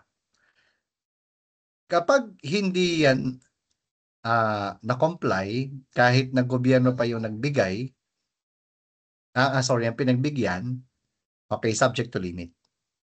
Pero, donor's tax, exempt yun. Example, binigay mo ang lupa mo, tatayuan ng City Hall ng kung ano mang lugar yan. Okay, let's say in Pampanga, Makabebe. Dinonate ko yung isang lupa, tatayuan ng munisipyo. May kinalaman ba yan sa Chishi? So kapag walang kinalaman sa Chishi yan, exempt sa donor's tax, sir, bakit exempt? Gobyerno kasi ang pinabigyan. Pero subject to limitation for income tax purposes. The limit is 10% for individual, 5% for non-individual.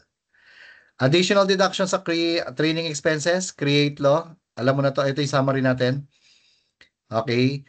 Nakita mo sa problem, nabasa mo, meron ka nakitang direct labor, meron ka nakitang training expense. Anong tinutumbok diyan? Additional training expenses. So, 10% of 10% of direct labor and 50% of ATE, whichever is lower, additional deduction. Ito naman bagong-bago, EBET law, enterprise-based education.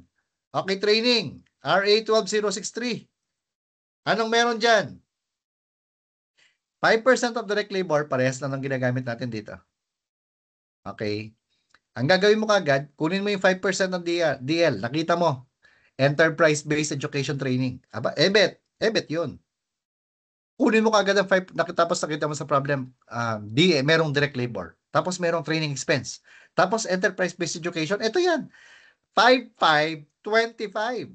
5% ng DL, 50% of ATE, pero not exceeding 25 million. Ito naman parang hindi ko naman in-expect na lalabas sa board exam to eh. Yung EBET kasi bagong-bago, pero who knows? Okay, taxes, non-deductible yung deficiency tax, surcharge compromise, tandaan mo, subject to limitation yan. Yung foreign tax payment.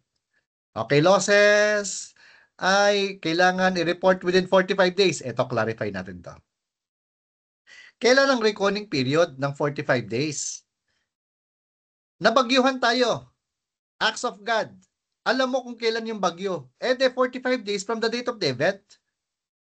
Bakit ko ina-highlight to? Kasi yung ibang materials, ang nakalagay lang nila, 45 days from the date of the event. Paano mo malalaman kung kailan ka nanakawan?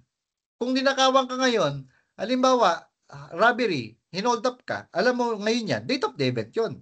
Pero kung halimbawa yung property, jewelry, na binibenta mo, nakatago lang sa vault yan, akala mo nandoon, hindi mo alam kung kailan ninakaw, kailan ang reckoning period ng 45 days? Date of discovery tayo. Yan ang ibig sabihin.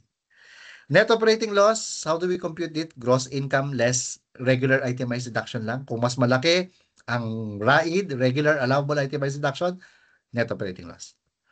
Okay, tapos NOLCO, applicable, dapat walang substantial change in ownership.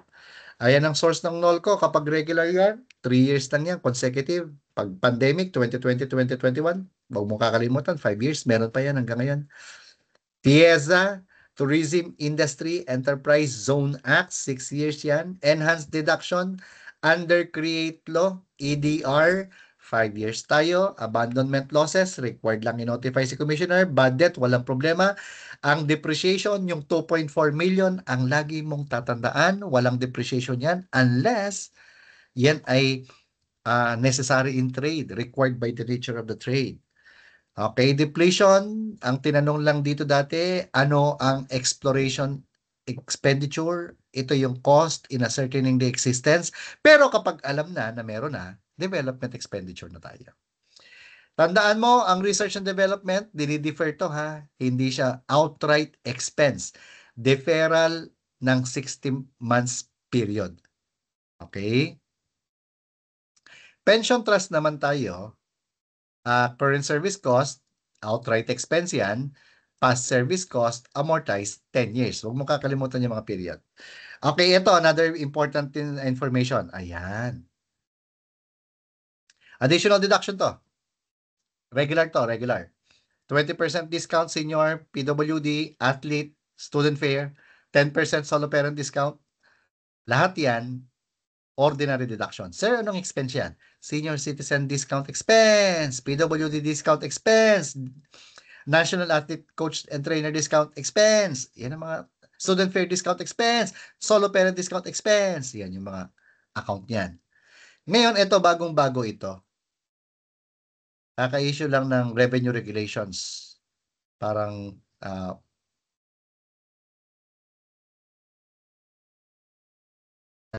this April lang din to. This April. Yung sa e-sales reporting, ito yung electronic invoicing system. Is electronic sales EIS, electronic invoicing system. To e-sales reporting. Okay, ganito yung e-invoicing EIS. Ganito siya. Halimbawa, imagine you are buying, let's say, in Jollibee. Okay, bias ako sa Jollibee because I used to work in Jollibee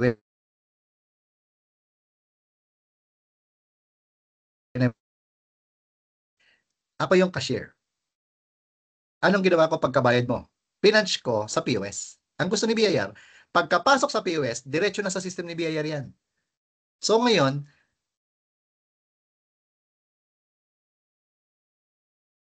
ng equipment ng mga software. So sinong bibili ng mga equipment and software na yan? Taxpayer. Kaya ngayon, kung taxpayer, you are being mandated by the BIR because you are covered under EIS, Electronic Invoicing System. Okay? Anong mangyayari? Eh di gagastos ka. So ang sabi ngayon, kapag ikaw ay micro or small taxpayer, kung ano man ang binili mong cost of setting up your EIS, halimbawa gumastos ka 1 million lang kasi micro small tayo. Eh di plus 1 million deduction ka, regular allowable itemized deduction yan, RAID yan. Pero kung medium or large taxpayer ka, gumastos ka ng 10 million, plus 50% ka. Yan yun. Okay, bagong-bago to pero linagay pa rin natin dito kasi nga para pag nagtatrabaho ka na, no? Makita ng boss mo, ganun ba yun? Yan yun. Okay? Sino ba yung covered? Ito yung covered. Yung mga IL, EEL. Doon muna tayo. O kaya Li. Gusto mo Li. Parehas lang yan. Pag large taxpayer ka, covered ka. Kapag ikaw ay exporter, covered ka. Kapag ikaw ay e-commerce, covered ka. Yan lamang ang mga taxpayers na covered ng EIS. Actually, nag-expand na yun eh. And under pilot pa rin. Okay, note, yung 5% special discount sa senior citizen, basic commodity, at saka basic necessity and prime commodities. Ano yung mga yan? Yan ay deduction from gross sales. Tatandaan mo ha, deduction sa gross sales yan. Tapos ito naman yung SAID, Special Allowable Itemized Deduction. Tandaan mo ha, hindi kasama ito in computing the net operating loss. Ang net operating loss is gross income less RAID lang. So ayan ang mga rates. Tandaan mo lang, pati mga requirements. Okay? O, non-deductible, natural, alam mo na to. Mga personal living, family expenses, bribe kickbacks, non-deductible yan. Pero kapag na-earn mo, taxable. OSD, individual, 40% of gross sales. Non-operating income, other items of gross income, walang OSD. Pero pag individual, merong OSD. Kailangan piliin siya, irrevocable yan, okay? Mga taxpayers na hindi pwedeng mag-OSD, SIN 8. Ayan, special, exempt, empleyado ka, wala ka deduction natural. Okay? Ayan. Ito, tinanong sa board exam. Before. Ang rule lang kasi dito sa GPP, isang beses lang gagamitin ang OSD. Example, yung GPP, nag-itemize siya. So, kinompute yung net income. Tumanggap ngayon ng share from the net income of the GPP si partner. Natural, yung share niya, gross income na yon. Wala na yung deduction, whether itemized or OSD. Paano kung yung partner meron siyang other income? Halimbawa, may tindahan pa siya, merchandising pa siya, kahit partner siya ng law firm or accounting firm. Anong method ang pwede niyang gamitin dun sa kanyang other income? Pwedeng itemize or OSD. Bakit? Isang beses pa lang naman na nagamit yung OSD eh. Pero, kung ang GPP ay ginamit ang OSD, tapos yung net income dinistribute na sa mga partners, meron pa bang deduction sa share ni GP ni partner yan? Wala na. Bakit? Kasi the share in the net income of the GPP is net of cost and expenses. GPP ang nag-claim nun eh. Kaya wala ng OSD or itemized dyan. Paano kung yung partner meron pa siyang tindahan kahit partner siya ng firm? Pwede pa bang, anong method ang gagamitin niya sa kanyang other income? Itemized lang. Bakit? Di na pwede mag-OSD kasi ginamit na yung OSD ni GPP. Okay? Ito yung application natin. Tignan mo. Halimbawa, yung taxpayer, meron siyang gross sales, cost of sales, etc. Meron siyang non-operating income. Tignan mo. Kapag individual, ay gumalaw ng konti. Kapag non-individual, tignan mo, OSD based sa gross sales. Tapos, sorry, hindi to gross income. Dapat taxable income kaagad to. Baguhin mo. Dapat taxable income yan. Tapos, add non-operating income. So, total taxable income, 3.2. Walang OSD rito sa other non-operating income. Pero kapag non-individual, Diyos ko po, meron. Meron siyang OSD. That's the difference. Okay, dito naman tayo, taxation of non-individual taxpayers. Mga rates lang to. Mga rates. Ang gusto ko lang i-highlight, eto, bago. Okay. Uh, Domestic. Okay, general rule ha. Kapag silent ang problem about the rates, okay, tignan mo, ito, lampas ba ng 5 million ang taxable net income? Lampas ba ng 100 million yung asset? Excluding the land where OPE, Office, Plant, and Equipment, yan yung OPE, is situated. Kapag lampas ng 5 million, kapag lampas ng 100 million, or both, 25% tayo. Pero kapag hindi lampas, both, 20%. Paano pag silent ang problem? Kung ako yung tatanungin nyo, general rule tayo, 25%. Okay, pero pwede mo rin gamitin ang common sense. Example ng common sense. Ang net income lang niya, 100,000. Impossible, parang napaka-unlikely naman yata na magkaroon ng 100 million of 100,000. Parang medyo illogical. But anyway, I hope no the BOA will be fair as far as the application of the rates are concerned. Okay, o bago, create more. Ayan, nasa materials mo na to. Kapag EDR, ano yung EDR? Enhanced Deduction Regime. Okay, bagong-bago to sa create more. Diba? Kapag registered business enterprise, dalawa DME. Okay? Ang REE, pwedeng 5% SSIT or enhanced deduction regime na ngayon. Yan ang tawag na ngayon. After ITH. Kapag domestic market enterprise,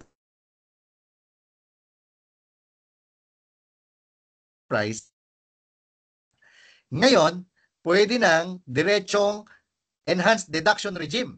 Wala nang ITH. Halimbawa, ITH mo 4 years. Tapos, enhanced deduction mo ang pinili. 10 years yon. So, total, 14 years yon. Ngayon, ang option, pwedeng hindi na 4 years ITH, hindi na 10 years na EDR. Ano na? Diretsong 14 years na EDR ka na. Pero, ang rate mo, 20%. Yan yon. Ibig sabihin, how do you compute? Gross sales, less cost of sales, direct cost or allowable deduction, less operating expenses, regular, allowable, itemized, pagkatapos, enhanced deduction na kaagad equals taxable income times 20% basic. Okay?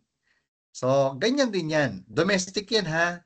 Tapos dito meron ding create more. Ayun. Yan ang parehas lang naman yan. O, tignan mo effectivity November 28, 2024. In-update na natin yung iyong materials. Okay? Kasi kakalabas lang ng RMC niyan. Regarding, well, not really RMC, but revenue regulations. No? So, ayun yun.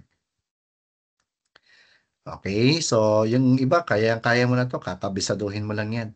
Types of educational institutions, yes. Easy to understand naman to, kaya wag kang matatakot. MCIT, okay, imposed on the 4th year. Oh, kapag non-individual, DC halimbawa, RFC, ang computation mo kagad, RSIT, MSIT. Halimbawa, after taxable income, sulat mo kagad RSIT, sulat mo kagad MSIT, tapos na problema mo. Kung sino yung mas mataas, yun ang babayaran. So, here, parang this is what I mean. I-compute mo na kagad ang RSIT. Tulad nito, 2020. Nakita mo, MSIT, mas malaki. 2% of gross income. 6,000. Anong babayaran? Eh di yung higher, 6,000 ang babayaran. Eh ngayon, pag mas malaki ang MSIT, tignan mo kagad yung excess. Tignan mo kagad, magkano yung excess ng MSIT over RSIT. Tignan mo, magkano excess? 3,000. Yung excess MSIT, ano pwedeng gawin sa excess MSIT? Pwede mo yung carry over as a tax credit 3 years consecutive. So itong 3,000 na to, pwede mong gamitin 2021, 2022, 2023. So ngayon, tignan mo yung 2021 tayo. Okay? RSIT, MSIT ka kagad. Alin ang mas malaki? RSIT. Eh di magkano yung babayaran? RSIT ang babayaran. Pero, 2,000 yan. Dahil meron kang excess MSIT dito na 3,000, pwede mong i-carry over yung 2,000. Ayun. So pag kinary over mo, wala kang babayaran. Tax credit kasi siya eh. So, out of the 3,000, na-utilize mo na in 2021 yung 2,000. So, ang balance mo na lang ngayon, 1,000. Pwede mo pang gamitin to 2022? Yes. 2023? Yes.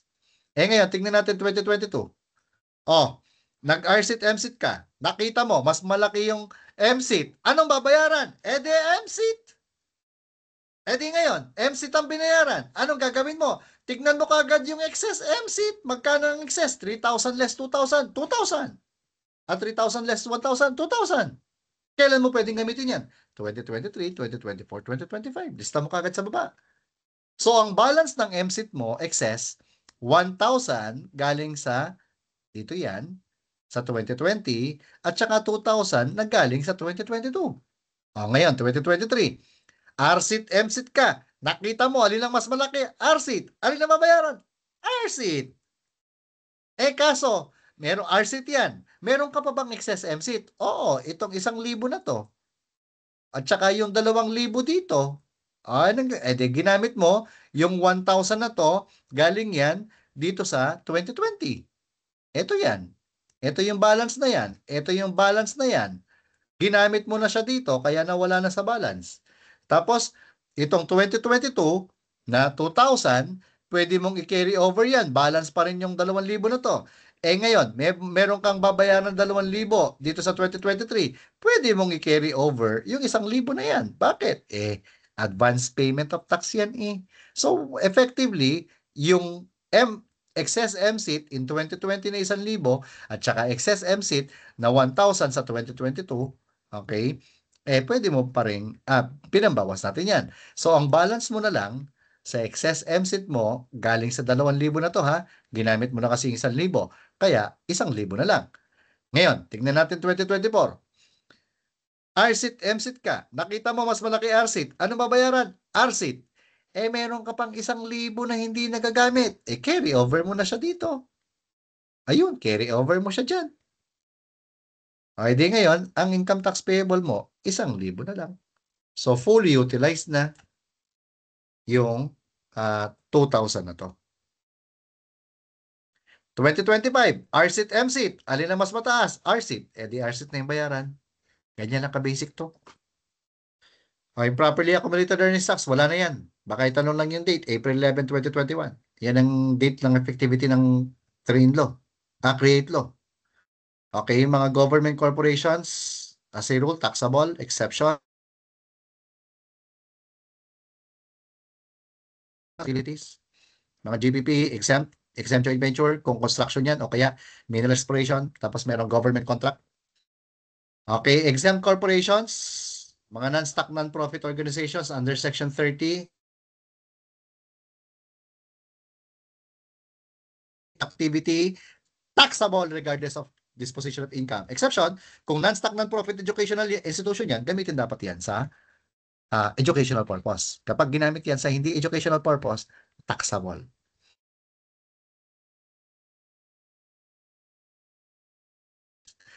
Okay? Ayun, ito yung binabanggit natin. Yung part lang na did not actually use actually directly or exclusively. Dito naman tayo, treatment ng overpayments. Sikpay natin to ha. Kasi may pagkakaiba tayo sa iba minsan. Halimbawa, tax due, 3 million. Tax credit, 4 million. Overpayment, 1 million. So, excess tax payment yon. what will be the treatment of the overpayment? Pwede mo siyang i-carry over to the succeeding period as a tax credit. Pag kinary over mo na, irrevocable na siya. Ibig sabihin, hindi na siya pwedeng i-refund or i-TCC. Except, isulat mo, irrevocable except if closure. Halimbawa, nagsara na tayo. Natural, pwede mo nang i-refund yan. Aanin mo yung excess payment. Okay?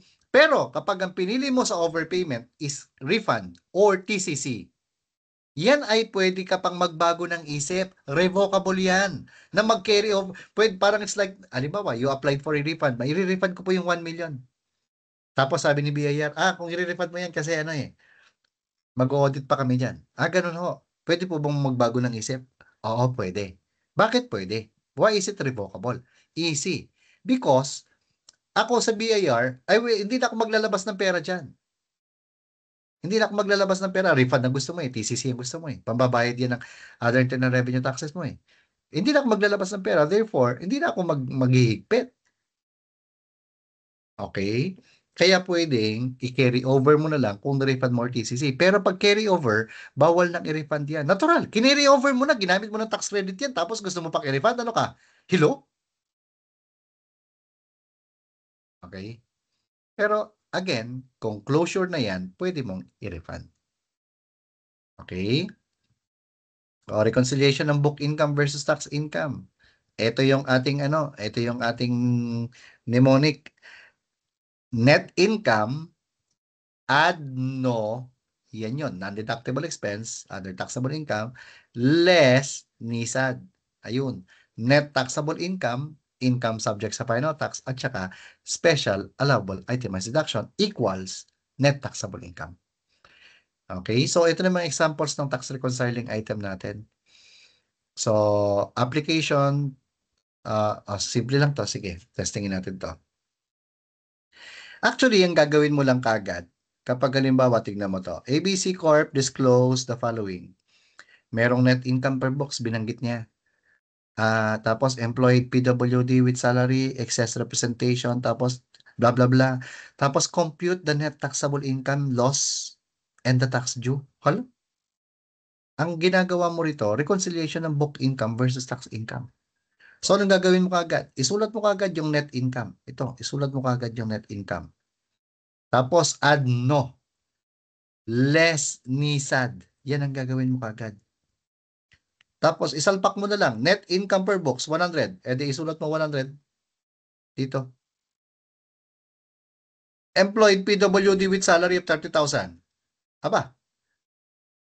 Ano yan Special deduction yan Di ba pag nag-employ ka ng PWD, 25% ang rate niyan.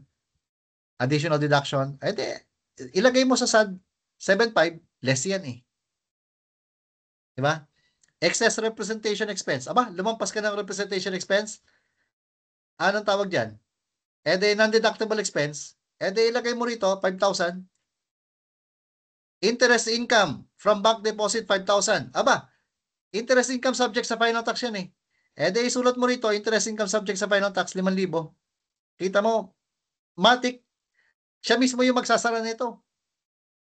Recovered bad debt, deducted last year. Ibig sabihin, claim siya as bad debt as a deduction last year.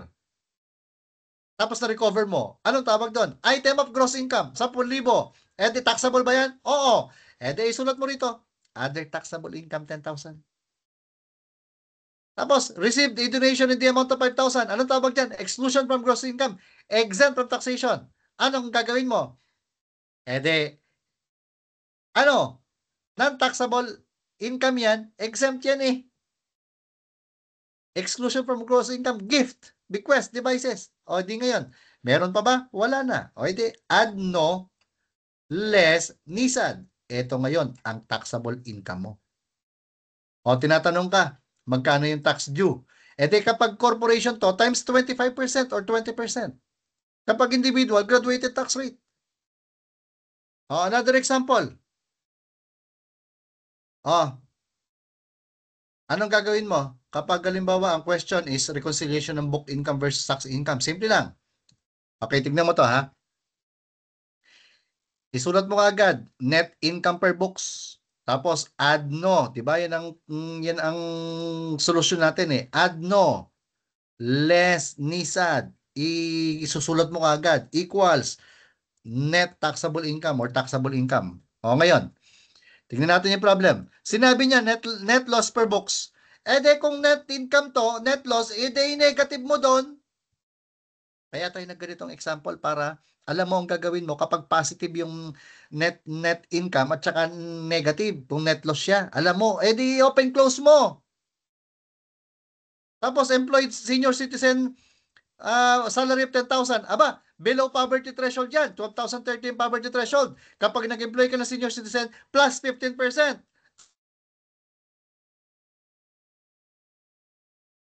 Sad. Special additional deduction, 1.5. Easy.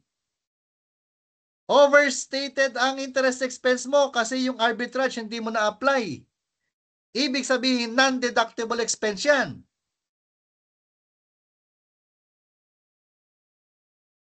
Ibawas mo doon, 2,000. Passive royalty. Final tax yan eh. Di saan mo lalagay? Income subjected sa final tax. Tapos ang problema.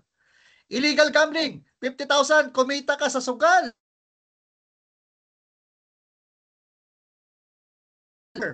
Aba, taxable income yan eh. Dagdag mo rito. Add taxable income. Dividends from another domestic corporation, intercorporate dividends, exempt to. Anong gagawin mo? Dito,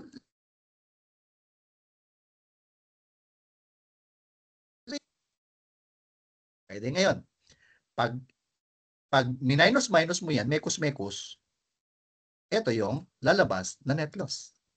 So, pag tinanong ka magkano net income or net loss, yun yung sagot mo dapat. So, that is income tax. O, di ba? Ang dami mo nang alam. O. Kaya kahit na wala yung alam mo, hindi ka dapat matakot. Meron tayong ganito. Sige, bye-bye.